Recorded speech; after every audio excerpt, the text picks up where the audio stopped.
بینەر و بیسەر عزیزەکانم سڵاوتان لەبێ ئێوارەیەکی ئەدەبی و زستان و پرلا شارتان باش ئەم ئێوارەی سلێمانی تەرخانمان کردووە بە میوانداری شاعیرێکی زۆر ئازیز لاوێکی نووسەر شاعیر هاوکات ئەکتەرە لە بواری نواندن و لە بواری دەرهێناندا کار دەکات. زۆر بەڕێز کاربین شێخ سەلام ئەمڕۆ لای ئێمە میوانە میوانی من و میوانی ئێوەشە قسە و باسەکەین لەسەر پەیامی لاوان لە ڕێگەی ئەدەبەوە. کاربین سوپاس بۆ ئامادەبوونت بەخێر بیت. زۆر سپاس بۆ ئێوە ئەوکە و دەرفەتەران بەخشیوە ئیشەڵا لە ڕێگەی ئەم میمەرە جوانەوە باسی ئەدەب و هونەر دەکەین. زۆر باشە دووبارە بەخێر بێی سەر و سەرچاو. کاربین سەرەتا پێم خۆشەلەوە دەست پێ بکەم بزانم بە تەواوەتی کەی بوو بەڕێستان کاربین خۆی ناساند زانی کە مەسەلەن دەستێکی باشی هەیە لە بواری نووسینە حەز ئەکا بچێتە ناو بواری هونەرەوە یاخود سەرەتا لە شەعر نووسینەوە دەست پێ کرد یاخود یەکسەر چوویتە ناو دنیای هونەرەوە. پێم خۆشە باسێکی سەرەتاکانی دەرکەوتنی کاربینم بۆ بکەی. ئێمە لە ڕێگەی چەند برادر و ڕێکخراوێکمادانا بەنای ڕێکخراوی شنەبای خاکەوە لەوە کاری هونەری و ئەدەبیمان دەکرد. نيج أوتومعمة وبيشد أمنسي أوتومعمة هبو وكو شاعر كاين تروح نسرة كاين تدركهم لدوا زارو هجدوا تشوف بر شاي خلقوا بر كاميرا كان لو كاتوا من خوم ناصان لدوا زارو بيز يكم كتير شابك بنان شاين درنك هاتي كان لهم شاركاني كردستان ناصاني كتير ناصاني بو كتير كم أنجام ده لقال أول 2024 كوتاي 2020 أم كتير بناي استملك لوا بڵاو کردەوە لە هەموو شارەکانی کوردستان بە شاری ڕانیەمەوە کردمەتە دوای شار چووکە خۆم خەڵکی ڕانێم لەوێ ناسانی کتێبەکان جامەدەم. هەرو بڵم باشە بۆچی خۆی کاربین خۆی ڕانیەیە و ئاخر ڕانیە بۆ ڕانیە نەناردووە کتێبەکەی لەوێنەی ناساندووە؟ وەڵا خۆم کتم عەزم کرد لەوێ ئاخر شوێ بۆ کتێبەکە یەکەم جار ڕانی بەس ئەم جارە بەرنامەکەمان عەکس کردەوە وتم بە زۆرترین کتێب بۆ شاری ڕانێ بمێنێت. زۆر باشە بزانم کاربین باسی ئەوت کرد کە ئێوە ڕێکخراوێکتان هەیە بە ناوی ڕێکخراوی شنەبای خاک. بەڵێ شنەبای خاک. پێم خۆشە باسێکی ئەو ڕێکخراوەشم بۆ بکەی بە کورتی بزانم مەبەستە دامەزراندنی چی بوو کێ بوون لەگەڵ هاوکارانەتان چۆن بوو بیرتان لەوە کردەوە کە ڕێکخراوێکی لەو جۆرەدا بمەزرێن کێن ئەو کەسانی کە لە ڕێگەی ڕێکخراوەکە ئێوە سوودمەند دەبێت. 2010 پێشتر لە ڕێکخراوی تر کارمان دەکرد. ئەم ڕێکخراوە ڕێکخراوی پێشتر تەموعی ئێمە نەبوو کای لەگەڵ تومعمە زۆرتر بوو لەگەڵ چەند برادرێکی خۆم ڕێکخراوێکمان پێکەنە بناوی ڕێکخراوی شنەبای خاک دوجار ڕێکخراوەکەمان لە کوردستان بڵاوی پێدرا لە شارەکان لەق و نهێنەرمان هەیە لەگەڵ 5 ئازیزی خۆشویستی و خۆم ئەم ڕێکخراوەمان پێکەنە کە ویسمان قازانجێک بە کۆمەڵگا بکەین لە ڕێی نووسین و ئەدەب و شارکردنەوە و کورتە فیلم کە تا ئەم دەقێش بەردەوامین زیاتر لە 136 چالاکی هونەریمان کردووە زیاتر لە 25 کاری مرۆیمان کردووە و زیاتر 5 کورتە فیلمە هەر لەو ڕێکخراوە کورتە فیلمی و شارکردنەوەی کۆمەڵگا نمایش کردووە. زۆر باشە بزانم باسی ئەوەت کرد کە چۆن بڵاوکراوەیەکت هەیە یەکێک لەوانەی کە لە ساڵی 2020 کەوتۆتە بەردیدی خوێنەران و ئەمەشی ئەمە هەر ئەوە یاخود ئەمە کۆتا بەرهەمتە باش دوای باسیەکەی بزانم تا چەند گرنگە تێکستەکانت بڵاو بکەیتەوە وە زیاتر لە ڕێگەی چیەوە پێت خۆشە بێجگە مەسەرەن لە نامیلکە و لە کتێب بابەتەکانت بڵاو بکەیتەوە زیاتر ئەو ڕێگایانە چینوە تا چەند گرنگە کە هونەرمەند یاخود شاعیر تێکستەکانی بڵاو بکاتەوە. وڵا بۆ شاعیر ئەگەر بنووسێت پێویستە شارەکانی بڵاوکاتەوە بڵاوکاتەوە چونکە ئەگەر شاعرێک لەمەد بەتواناتر بێت شارەکەی بڵاوکاتەوە من ئیسفادە و سوودێکی لێوە دەبێنم لە ڕێی وشە و لە ڕێگەی زمانەوانی ئیسفادی لێ دەکەم زۆربەی شاعیرەکان و خۆمان لە سوشیال میدیا شتەکان زۆر بڵاو دەکەینەوە چکە لە سوشیال میدیا لە کەناڵەکانی وەس کەناڵەکان کەم و تاکۆ کەم کەناڵ هەیە گرنگی بە هونەر بدەم. لە ڕێگای کۆڕەکانی ژەمن لە ڕێگای شنەبای خاک ماگەی کۆڕ بۆ شاعیرەکان ئەنجام دەدەین کە ئەو شاعیر دەستی ئەم شاعیران دەگرین کە تا ئێستا کۆڕیان نەکرد تا ئێستا دەرکەوتنیان نەکردو ئێمە دێین لەناو کۆمەڵگا دەستیان دەگرین و بە خەڵکیان دەناسین. زۆر باشە باسی ئەوەت کرد کە گرنگە کۆڕی شاری بزانم بۆ خۆت چەند گرنگە تۆ خۆت چەند گرنگی بەوە ئەی کە بابەتەکانت شعرەکانت لە ڕێگەی کۆڕی شعریەوە پێشکەشی هەوادارەکانتی بکەیەوە هەستێکی چۆنە کە لە نزیکەوە مەسەن هەوادارەکان تەبینی و کەسانە ئەبینی کە عاشقی هونەرن و عاشقی شعرن تا چەند گرنگە کۆڕی شعری لە ئێستاشدا و خەڵک تا چەند بەدەم مثلا بەدەم ئەو بابەتانە و بابەتە هونەریانەوە دێن لە شاری سلێمانی شارێکی ڕۆشنبیریە زۆترین خەڵک دێ بۆ کۆڕەکان بە لە شارەکانی تر نەخێر هونەر زۆر لە دواوە بە لە شاری سلێمانی چونکە شاری ڕۆشنبیریە خەڵک زۆر بەهانەی کۆڕەوە دێ خۆم کەم دەست بە ناو کۆڕەوە چونکە کاتێک پسمان کۆڕە دوی تەکسی تازەم پێ بێت تەکسی نوێگەریم پێ بێ پسم کۆڕ ئەنجامم تا ئێستا لە سلێمانی وازانم لە 2010 سێ کۆڕی سەر بە خۆم نەکردو هە ناسانی کتێبەکانم بردووە ئەمە کاتێک کە بچمە سەر ستێژ و مینبەر شتی جوانم پێ شتی جوان بڵاوکەمەوە نامەوێ شتەکانی پار گەرم کەمەوە بە تامی ئەمڕۆ بڵایکم دەمەوێت تێکسی بابەتی تازە بابەتی تازە دەبێت شاعیر هەمیشە لە نوێگەریدا بە شاعیر دەبێت شتی تازەی پێ بێ بۆ ئەو خەڵکانی کە گوێ لە شارم حەز و خولێ شاعریانەیە باشە ئەم مەجموعەی شتە دیاری کردووە بزانم ئەم بابەتانمان پێشکەشەکەی وانە ئەمڕۆ سپاس حەزەکەی دەقێکمان پێشکەشکەی بزانین ئەم دەقا ساڵی چەند نووسراوە و چ دەقناوی چییە و ئەم دەقا هەر کتێبەکەشم بە ناویشانی ستەم لێکراوە ئەم دەقەدان بۆ دەخوێنەوە ئەم دەقا کاک سامان بەکرد لە وڵاتی نەرویج کردیتی گۆرانی کلیپیشی بۆ کردووە زۆربەی شعرەکانم لەسەر لیرک ئەنووسم شێوازی لێ نووسم زۆر بۆیان گۆرانی بە تەقریبا 15 شعرم کراوە گۆرانی زۆر باشە فەرموو ستەم لێکراوە من ئەزانم کۆتاشەوە کۆتایی ئەمەش قەمانە گیرۆدەی تانەی کۆمەڵگای لەم وڵاتە عەشق ژانە خۆشەویستی تۆ هەمیشە هیوایەکە بۆ ژیانم هەرچەند کە پێت نەگەشتم هەربی خۆمن لێ ئەڕوانم هۆوازی زیستەم لێکراو بڕۆگەردنت ئازابێ ئەوەی بۆ دەردەیان بردین نەفرەت لێکراوی لای خودا بێ هەرچەند بۆ دابڕانە هەتا ئێستا تلێمەوە خودا بەدکارمان لە ژیان تاماوە نەعسێنەوە بێچکە لەو کاکەی کە باست کرد دەستت خۆش بێ دەست خۆش بێچگە لەو کاکەی باست کرد لە هونەرمەندە بەڕێزی کە بابەتی توی کردووە بە گۆرانی کەیتر هۆنراوەکانی توی بەکارهێناوە لێرە دەمەوێت پێیان بڵێم دەستخۆشیان لێ دەکەم هەر کاتێک کە شارەکانیان لێوە گرتومە حەقی خۆیان پێداون کاکبەر ئەم بازیانی لە بازیانە و دەرەمەدەگی بەتوانەیە کاکسیان حەلی پێشون دەرمەدەگی بەتوانێت دەمێک گۆرانی کردووە ئەغە کاکبەرە شەمامیش زۆربەی لە هونەرمەندەکان داوام لێ دەکەن بەس بەڕاستی عەزم لێ نییە شعر بدەمە هونەرمەندێک بە گۆرانی سەرێ بەکاری بێنە چون شارەکانی من عاشق و خۆشەویستیە بۆ ڕتمی خەڵ ئەبدنا هونەرمەندەکان داوامان لێ دەکەن بەس ناتوانانی بینین بۆ گۆرانی شایی دۆ هەڵی بەکاری بێنن ڕێچکەی خۆمان جیاوازە لەگە ڕێچکەی هەندە شاعیرکە بە گۆرانی دۆ هەڵی شاعر نووسە بە گۆرانی بند باشە زۆرێک لە هونەرمەندەکانمان لە ئێستاە ئەنی خۆیان یەکلایی کردوێتەوە کە لەسەر مەسەلەن چ بابەتێک گۆرانی ئەڵێن و یاخۆ ڕیتمەکەیان یەکلایی کردوێتەوە کایە لە خۆ لەسەر ڕیتمی ساری یاخۆ لەسەر ڕیتمی خاوە زۆرێکمان هەیە لە هونەرمەندانە هیچ کات پێت خۆش بۆ کە مەسەلەن شعرێکە زۆر بەلاوە جوان بێ خۆت بابەتێکی خۆت زۆر بەلاوە مەسەلەن جوان ببێ پێشکەشی کەسێکی بکەیت کە لەسەر ئەو بابەتی کە خۆت بتت لەسەر بۆ منە ڕیتمێکی خاو گۆرانی ئەڵێ پێشکەشی بکەیت بیکا بە گۆرانی یا حەزەکەی بۆ نمونە چ هونەرمەندێک هۆنراوەکانی تۆبکا بە گۆرانی شێوازی نووسینی شاعیر لەسەر فکر و خیاڵی خۆیەتی جارێکا هونەرمەندی وا تەلەفۆنم بۆ دەکەن لەسەر ئەم ڕیتمە شاعرم بۆ بنووسن ناتوانین دەبێ هونەرمەندەکە بێت لەو ئاوازە لەگەڵ ئاوازەکەم شارەکەت گونجاوە ئەو کەرتەی بتوانێت بیبا دەنا پێمان ئەڵێن لەسەر ئەم ڕیتمە گۆرانی شەڕما بۆ تام و لەزەت ناداتە شارەکە هەم تام لەزەتیش ناداتە گۆرانیکە بەس کاتەکەی پێدەگوشێت دەبێت شاعیر نایخۆی خۆی بنووسێتەوە کاتێک کە هونەرمەندەکە ئەیچڕێ گۆرانەکە ئەیچڕێ دەبێت زۆر جوان ئەدایکە تام داتە شارەکە ناوەڵات دەبێت من هونەرمەندەکەم زۆر بەدڵ نەبێت حەقی خۆی نەدادا بە تێکس و ئاوازەکە دەبێت سەرتا ئاوازەکە ببینم چونکە ئێمە لەسەر ئاواز شەعر دەنووسین نەبوو ئاواز لە سێمە شەعر بنووسێت ئەو کردی ئێمە توانی شعری بۆ بنووسین شارەکەی هەر بکوم نابەپارە بە هەدیەش پێشکەشیکی باشە تۆ خۆت وەکو شاعیرێکە ئەزمونێکی دوور و درێژەیە لە بواری نووسینە پێت خۆشە کە خۆت ئامادە بکەی بۆ شعر یا خۆت شعر شتێکە بۆ نمونە لە ناخایە کات و ساتی نییە مەسەلەن شتێک کاریگەریت لێکە شتێک سەرنجە ڕائکێشێکە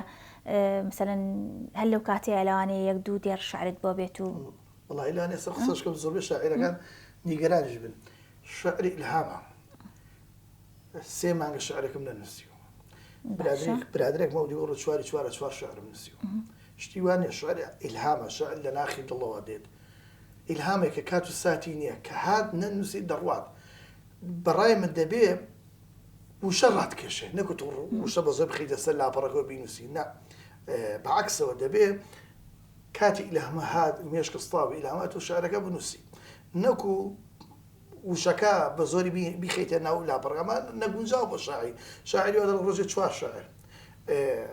شاعیرێکمان هەیە 36 شعرێ ناویچۆتە مێژوشەوە، خۆ بە زۆری کتێب نییە، هەنێ بە شعرێک تۆ بناسێت، لەوانەیە 12 کتێب بەرەمشی بن نەناسێت، دەبێت شتەکە جوان بێ، شاکار بێ، لە شعر دەرچێت، بچێتە بتباتە ناو ئیلهام، جام شعرێک بۆ تۆ بخوێنەوە، تۆ ڕانەکێشمەوە، ڕانەچڵکێنم بۆ شعر نییە، خۆمیتیانە بینمەوە، دەبێ وێنە بێ، ئاواز بێ، ڕیتم بێ، بەم جۆرە شعرە. باشە، بزانم باسی ئیلهامت کرد، ئەو شتانی کە لای تۆ ئیلهامن کاکاربین، چ شتێک زیاتر مەسەڵەن ئەبێت بە ئیلهام بۆ تۆ؟ خەم و خەفەت بۆ کاک بۆ نزار قەپانی ئەڵێ بەڵێ حەز دەکەم، حەزم لە ئافرەتێکە زۆر خەم و خەفەتم دەدێتە جوان بنووسم.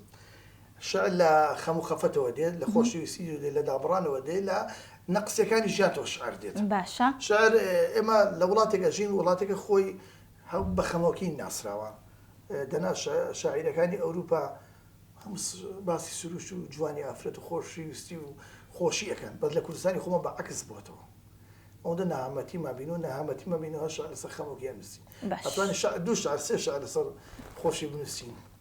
ما باقی مامو لە باسی دابڕان و خۆشەویستی و هەژار و نەبوونیە. باش، باسی ئەوەکەین کە زیاتر لە بواری خۆشەویستی و دابڕان تۆ یعنی خۆت یەکلایی کردوێتەوە کە زیاتر بۆ ئەو بابەتانە ئەنووسی، بەداخەوە کە بڵم بۆ بابەتە ناخۆشەکان و خەمۆکێکیان ئەنووسی. تا چەند گرنگە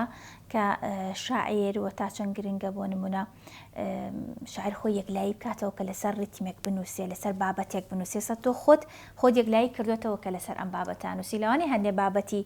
مثلەن دیکەشت هەبێ هەنێشت سەرنج ڕابکێشێ، بەڵام تا چەند گرنگە کە خۆت ڕێگای خۆت بدۆزیتەوە لە نووسینی شارە. لە شعرێکمە ئەڵێم نە خصوص کتێبەکە ئەڵێ پێم ئەڵێن بۆ شعرەکان لێک ئەچێ، ویزڵم تیرێکە و بێک ئامانجەچێ، توێک ئامانج دەبێت لە شعر نووسین، یەک ڕێچکەی خۆت بگرێ، نەکو پەلەماری نیشتیمان بێ، پەلەماری دایک بێ، پەلەماری سروش دەیت و پەلەماری خۆشەویستی دڵداری بێ، یەک ڕێچکەی جوان بگرە، لەوە باشترە تۆ پەلەماری هەموو شتێک بدەیت. ئێستا من خۆم یەکلایی کردوتەوە، 2 کتێبم هەیە، تاسە کتێبەکەم شعرێکم نییە بەسەر نیشتیمان و خاک وەتەنە، ناتوانم بنووسم، چونکە وا بیرەکەم و خاک و وەتەن لە زۆر پیرۆسرە شتی بۆ بنووسم، خۆم لە قەرەی ئەمە نادەم، بەس لە خۆشەویستی دڵداری و دابڕان ئەو ڕێچکەیم گوت، ناتوانم ڕێچکەکەش بگۆڕم، پێم ئەڵەن ڕێچکەی بگۆڕە، حەز دەکەم غەڵەت بە ڕێگا دەدەم، ڕێگای ڕاست نەدۆزیوەتەوە. باشە، بۆچی مەسەلەن پێت ئەڵەن ئەو ڕێگەیە بگۆڕە؟ تۆ لەوانەیە خۆت زۆر لەو ڕێگەی کە هەڵت بژاردووە زۆر مرتاح بی و خۆتی تیا ئەبینیتەوە،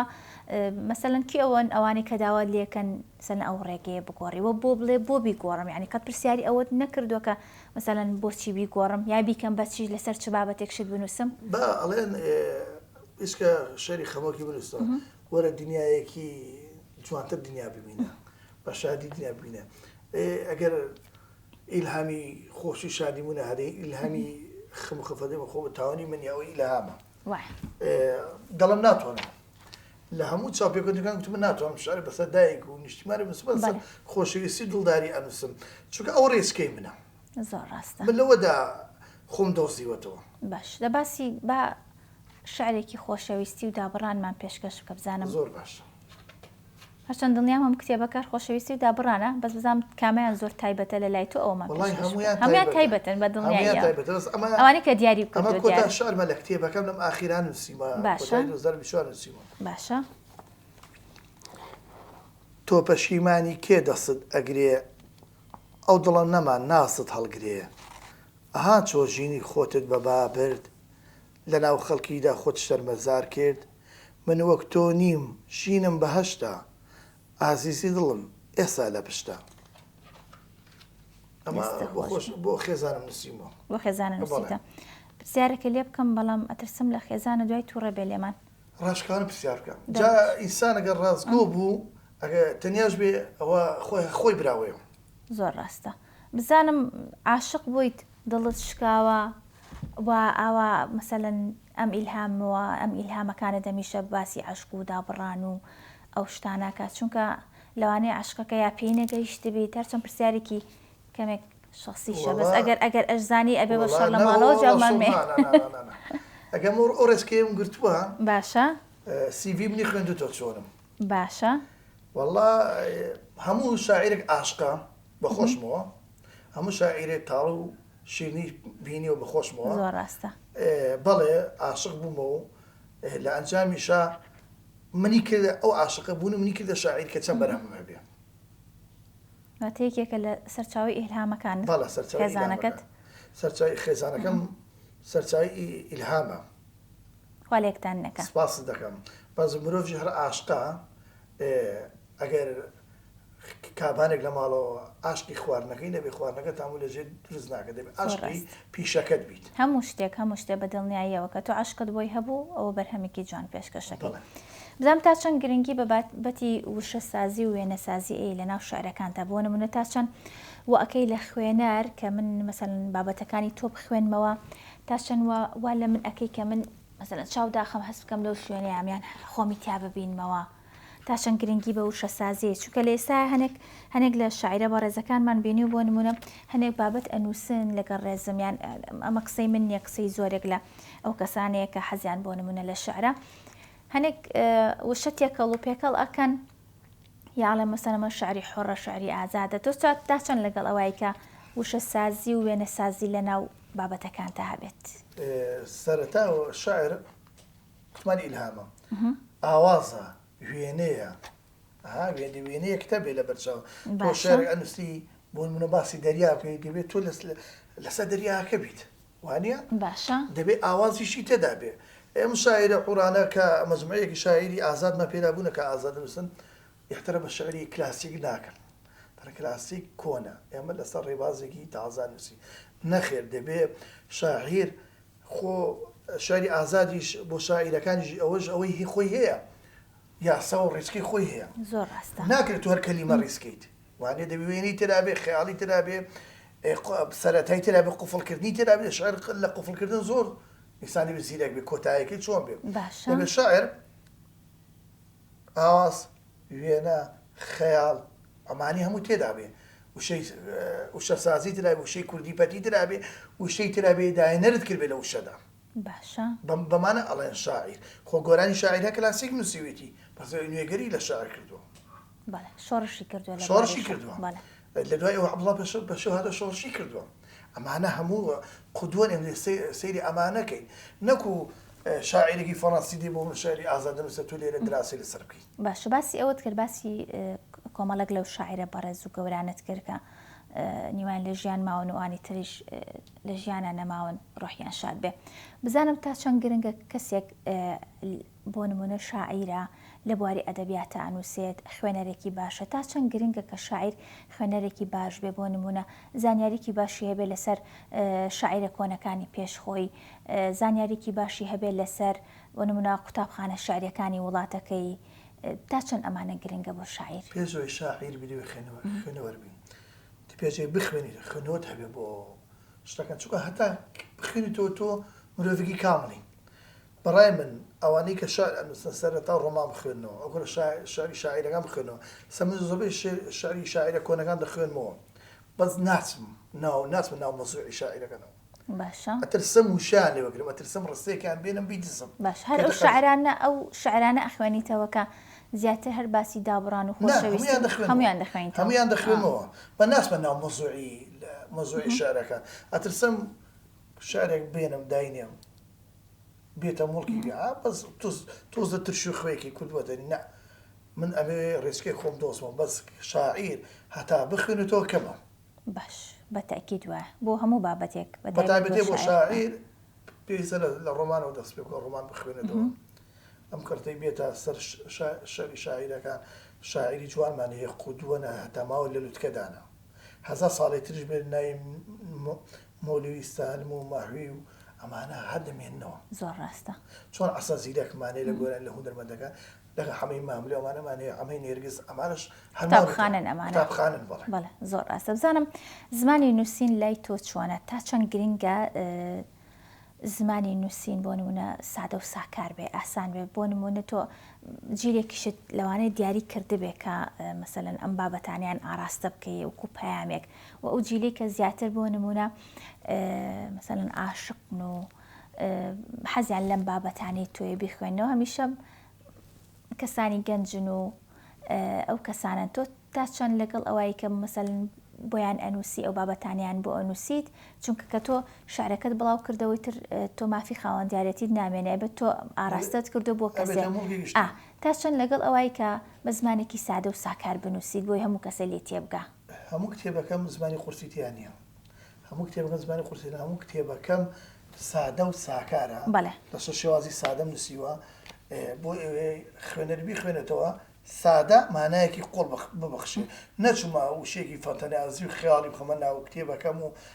کە خوێنەر و ئەوەی کەدی خوێن کتێبەکە دەکێتە بەردەست لی لە ماناکەی نەگا مانایەکی سادە شعرێکی سادە بەس مانایەکی زۆ زۆ قوڵ ئەبەخشی ڕووداوێکی زۆ زۆ ناخۆشی لە پشتە مێژوویەکی زۆ زۆ ناخۆشی لە پشتە ئێمە بە شێوازی سادە ئەنووسین باش باسیەوەت کە کەمە پێش ئێستا وتت باسی شارێکی نزار قەبانیت کرد کە دڵنیام کەس نییە نزار قەبانی نەناسێ بزانم تا چەند لەگەڵ ئەوەیە کە بێجگە لە خوێندنەوەی بابەتە کوردیەکان شاعیر هەموو هونەرمەند بۆ نمونە زانیاری هەبێت لەسەر مەسەلەن شاعیرەکانی بیانی شاعیرەکانی وڵاتانی دراوسەی خۆمان و کاریگەری هەبێت لەسەر نووسینیان سەرەتا تۆ لە شاعیرە کوردەکان دەست پێ بکەم خوێنتەوە کاتی شەو و شاعیرە ئەوروپیەکان بیانەکان بخوێنی زۆر باشە خۆ یاخۆ بوونی زمان بۆ زانینی زمانی دووهەم بۆ شاعیر تا چەند گرنگە بۆی زانیاری هەبێت لەسەر ئەو بابەتانە زۆر گرنگە بچی ڕۆمانێکی ئینگلیز بخوێنیتەوە خۆ ئەتوانی چەند وشەیەکی جوانی تێڵەگریت وانە هەتا بخوێنی کەمە شاعیر دەبێت پەلەماری وشە بدە وشەی جوانی دەستکەوێت جا لە ڕۆمانی عەرەبی بێ فارسی بێ تورکی بێ هەر وڵاتێک بێ گرنگەوەی بخوێنیوە زۆربەی ڕۆمانەکە کراوە تەرجمەی کرای کوردی کراوەتەوە هەموو ئەوروپینە هەموو ئەوروپینە دوامین هەناری دیناوی بەختیار عەلی بوڕسەیری کەم ئەتباتە ناو خەیاڵێکی زۆر جوانیشەوە ئێمە نووسەرەکان مەشی جوانیان هەیە بە جارە سەرەتا نووسەرەکانی خۆمان ئاشناکەین بخۆمان ئەو ئەتوانی پەلاماری ڕۆمانە نووسیەکان شاعیرە بیانەکانیش بدەین باش باسیەوە کە خوێنەرێکی باشیت و حەزەکەی بخوێنیتەوە بزانم هیچ شعرێک هەیە بۆ نمونە شاعیرێکی دیکە نووسیبێتی تۆ حەزت لێ کردبێت یاخود وتبێتت خۆزگە ئەم شعرەهی من بووایە یا من بمنووسایە محەممەد ئەحمەدی شاعیر هەیە بەڵێ زۆربەی شارەکانی کراوەتە گۆرانیش شارێکی زۆر جوانە خۆزگەی من بە هەر خۆزگە بە خۆزگاری خۆم دەخوازی من بە ئەوەندە شاکارێکی جوان و ڕێکوپێک لەبەرت نییە کۆپلێک وەزم کۆپلەیەک ئەگەر بێتە خەیاڵم ئەڵێ ئێستا لەو کەسە خۆشم دەی بە حکمی دین هاوسەری ئەوی سەیری ئەموو زڵمە لێکردم قەلە بەرچاوم ناکەوی شتێکی جوان شعرەکەی دوو درێژ بەس ئەوەندوو لەبەر بەڵێ ئەنی حەز دەکرد ئەو پارچە شعرا هی تۆ بە یاخۆ تۆ بوو نووسایە من کەسێکم تۆمعم زۆرە کەسێکم تۆمعم زۆرە حەز دەکەم لە هەمە باشتر بم چۆن ئەمە باشتر دەبم شتی بە جوانتر پێشکەم باشتر پێشکەم ئەوان باشتر دەبم شاعیرێکم عەزم لە کۆڕی هەموو شاعیرەکانی هەیە بچم بە پێکات و مەجای خۆم چووکە شاعیرەکە باش بێ ئیسفادی لێ دەکەم خراپیش بەر ئیسفادی لێکەم بۆ ڕێسکەی داناڕم زۆر ڕاستە تا چەند لەگەڵ ئەوەیت کە بەشداری کۆڕ و کۆبوونەوەی مەسەلەن شاعیران و هونەرمەندانی دیکە بکەیت و ئامادەبوونت هەبێت لە کۆڕ و شاعرەکانیانە بۆیە ئەوانیش بە هەمان شێوە بۆ نمونە پشتگیری تۆ بکەن یاخود پشتگیری هاوڕەکانت چۆنە بینی هەم بۆ خۆت و تۆش بۆ ئەوان بەس تۆزێ مەجالم هەبێت لە دەوام لە ئیشەکەم لێتە پێشەوە بۆ هەموو کۆڕی شاعیرەکان نەچم باشە بۆ هەمویان نەچم نەگو خۆم برادرەکانی خۆشم لەگەڵم جەماعەتی ڕێکخراج لەگەڵ خۆم ئەمەم بۆ وێ ئەوانش دێنەوە ناسانی کتێبەکەم لە ڕێکخرای CDO بوو زیاتر لە 150 شاعیر بەس هاتبوو باشە هاتبوو بۆ ناسانی کتێبەکەم چووکە منی دەچمەوە بۆ ناسانی کتێبەکەی ئەوان بڵێ شین و شایی دەستیاوە بەڵێ دەچینەوە بۆوان ئەوانش دێنەوە باشە ینی حەزەکەی بۆ من لە پشگیری یەکتریەکەنیتر لە هەر ڕوویەکەوە بێت لە هەر ڕوویەکەوە هەر پێویستی بەم نیش بێت کە کۆڕ و ناسانی کتێبی بۆکەن دەرگای ڕێکخراومان ئاواڵەیەک و خۆشم شخصی خۆمم ئامادەین تا ئەم چرکەیە کە کتێبەکەی ئەناسێنێت و کۆتایی پێدێ ئێمە موسیک هۆڵ شیرنی هەموو شتێکی بۆ ئازار دەکەن بەس شاعیرەکە دێ بەرنامەکەی خۆ پێشکەشەکە دەڕواتەوە زۆر باشە دەستان خۆش بێەوە پشگیرێکی زۆر باشەوە دەستگرتنی کۆمەڵێک گەنج و شاعیرە لە ئێسایە کە بۆ بەرهەمەکانیان بەناسیێنن کاکاربین پێم خۆش بوو زیاتر قسە و باسکەین لەسەر بابەتەکان بەڵام بە داوای لێبوردنەوە کاتی پرۆگرامەکەمان ئێمە دیاری کراوە بەس دو پرسیار پێم خۆشە باسێکی ئەوم بۆ بکەی بزانم ڕۆڵی میدیا و میدیاکاران چۆنە بینی لەوەی بەناساندنی گەنجانی شاعیر و مەسەلەن لە پەخشکردنی بابەتەکانیانە وەڵا ئەمە دووەم جارە بێمە ئەم کەناڵە ماڵی خۆتە بەخێر بە هەر کاتی ماڵی خۆمانی زانی بۆی هاتین زۆر گرنگە میدیا کەناڵەکان دەستی شاعیرە گەنجەکان بگرن بەڵێ تۆ بەواز لەو شاعیرانە بینین کە هەموو دنیادایان ناسێ شاعیرەکەی لەم ڕۆژان تەلەفۆنی وەکنتی وەنای کتێبەکە بۆ ناسێنی بەدەیان شوێنم گوتووە تون بەسەر هەردوو چاوم دوای ڕەمەزان لە ڕەمەزان نزیک دەبین و ئامادەکارێکی باشت بۆ دەکەین هیوادارم هەموو کەناڵەکان وەکۆم کەناڵی ئێوە دەرگا کراوێ بۆ شاعیرەکان جا ئەو شاعیرانی کە دانەوێ خۆ بناسێن بەڵێ شاعری وامان هەیە شعرەکانی و جوانە بەرنامەکەی ئەوەندە جوانە نازان لە چی دەرگایەکە خۆ بناسێنێ ڕۆڵی میدیا زۆر گرینگە شاعیر بناسێنە هونەرمە بناسێنێ با تۆزە ئاورژ لەو شاعیر و هونەرمەندانە بدەینەوە کە پێشگوێ کراون بەخۆشی جوانیان هەیە ئەگەشتی جوانیان نەبی ناتوانێت کتێبەکە بڵاوکەنەوە بەچەندیان فلتەردا ڕۆشتونە